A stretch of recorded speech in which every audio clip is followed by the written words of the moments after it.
Welcome to an overview of the 14 domains of CMMC. You might find some of these familiar if you have any knowledge about NIST 800-171. In NIST, they're called families. The 14 families of NIST are the 14 domains of CMMC.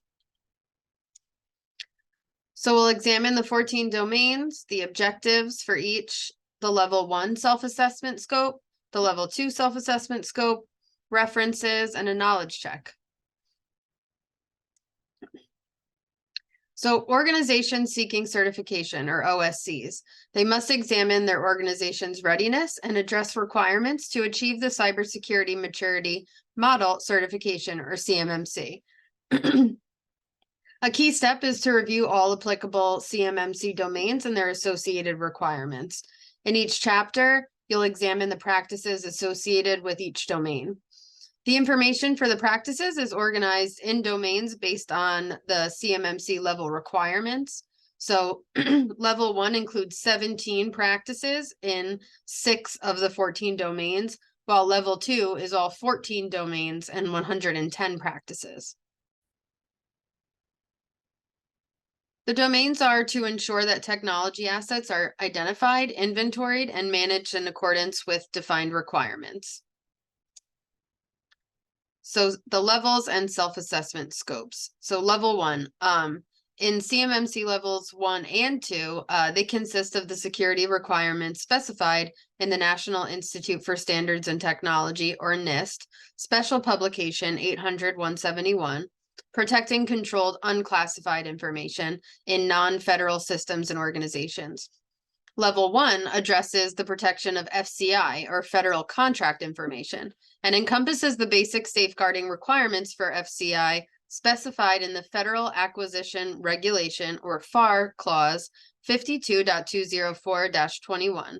And that the FAR Clause says that FCI is information not intended for public release that is provided by or generated for the government under a contract to develop or deliver a product or service to the government, but not including information provided by the government to the public, or simple transactional information such as necessary to process payments. Level 1 self-assessment scope. So prior to a level 1 CMMC self-assessment, the contractor must specify the scope. The scope determines which assets within the contractor's environment will be assessed, including the details of the self-assessment.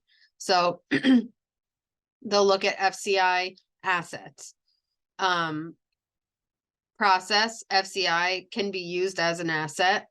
Store, FCI is inactive or at rest on an asset. Or transmit, FCI is transferred from one asset to another.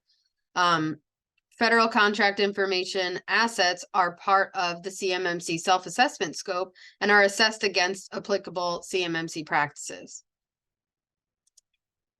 So out-of-scope assets, they do not process, store, or transmit FCI, so they won't be included in the scope. They're outside of the scope and should not be part of the assessment. These assets are out of scope when evaluating their conformity with applicable CMMC practices.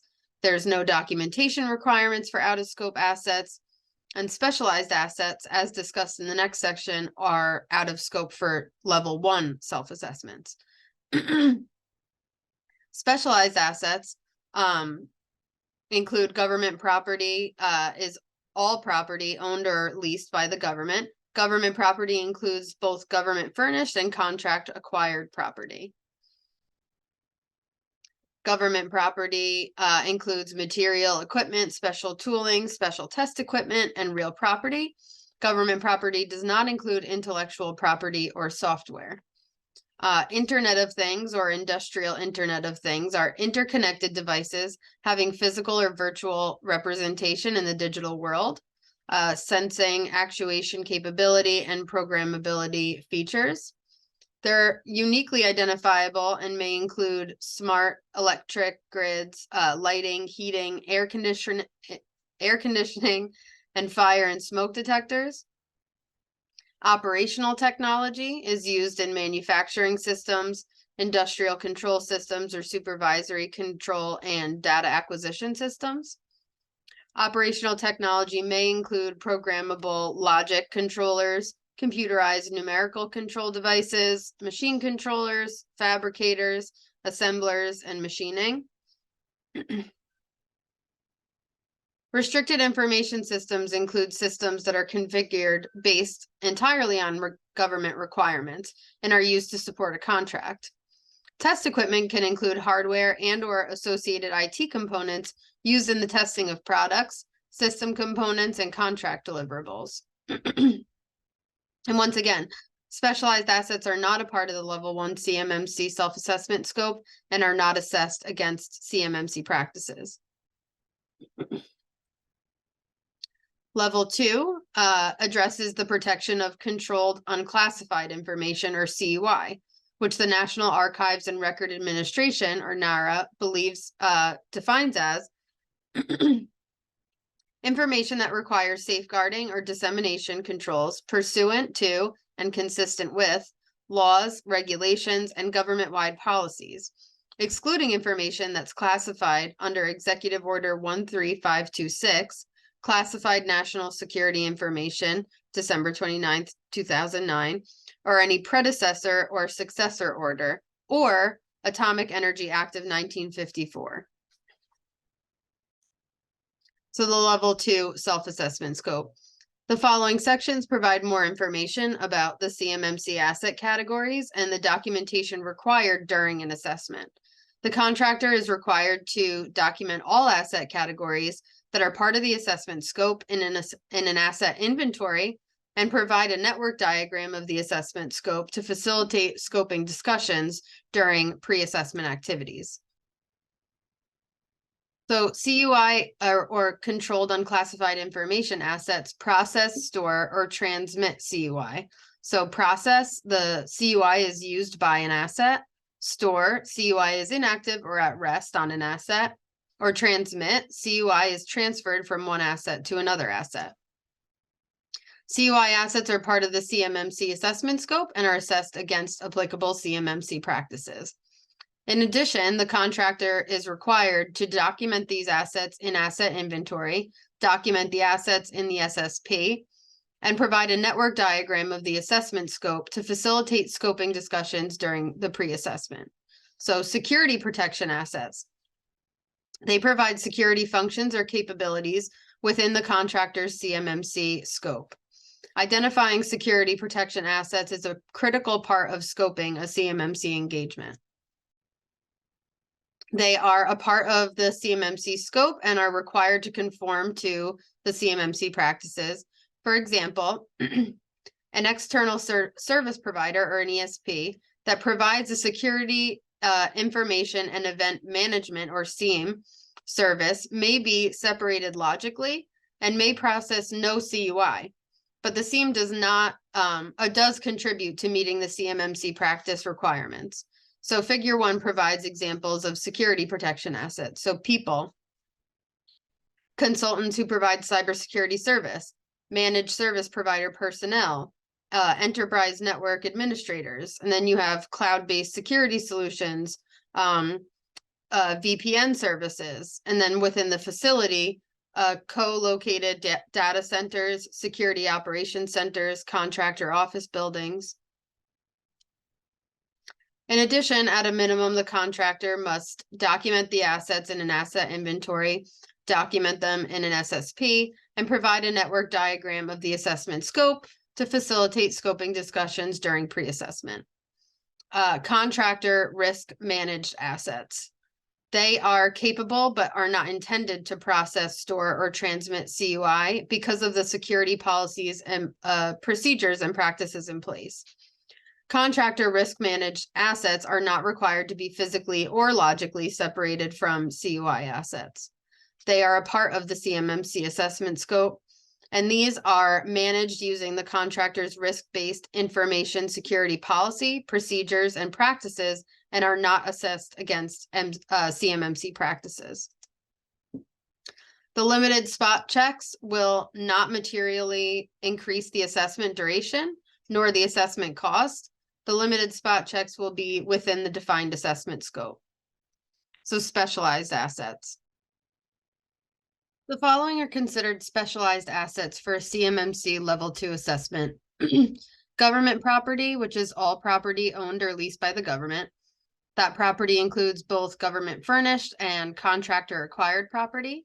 Government property includes material, equipment, special tooling, special test equipment, and real property. Government property does not include intellectual property or software.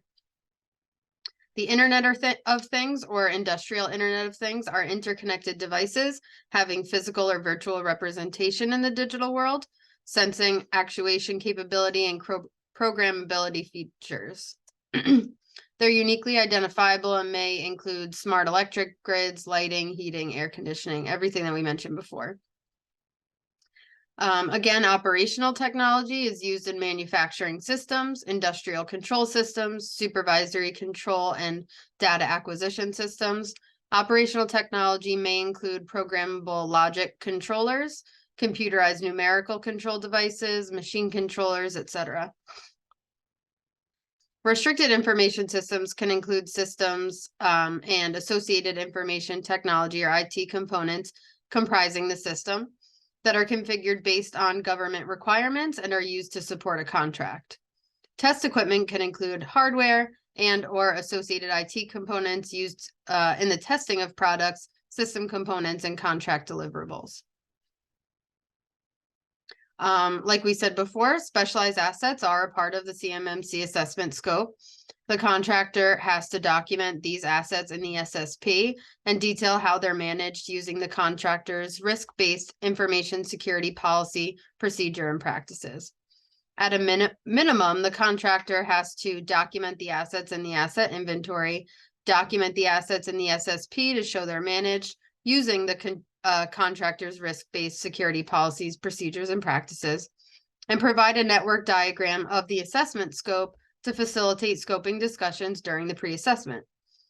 A certified assessor will review the SSP to verify that specialized assets are managed using the contractor's risk-based information security policy, procedures, and practices, and accounted for within the contractor's scope. Out-of-scope assets cannot process, store, or transmit CUI because they're physically or logically separated from CUI assets or are inherently unable to do so. Out-of-scope assets are outside of the scope and should not be a part of the engagement. The assets are out of the scope when evaluating their conformity with applicable CMMC practices. There are no documentation requirements for them. And they do not provide security protections to CUI assets. So they're essentially irrelevant to the CMMC assessment engagement. These are some references that you can use if you want to pause, like a whole bunch on CMMC specifically, and then our NIST references as well.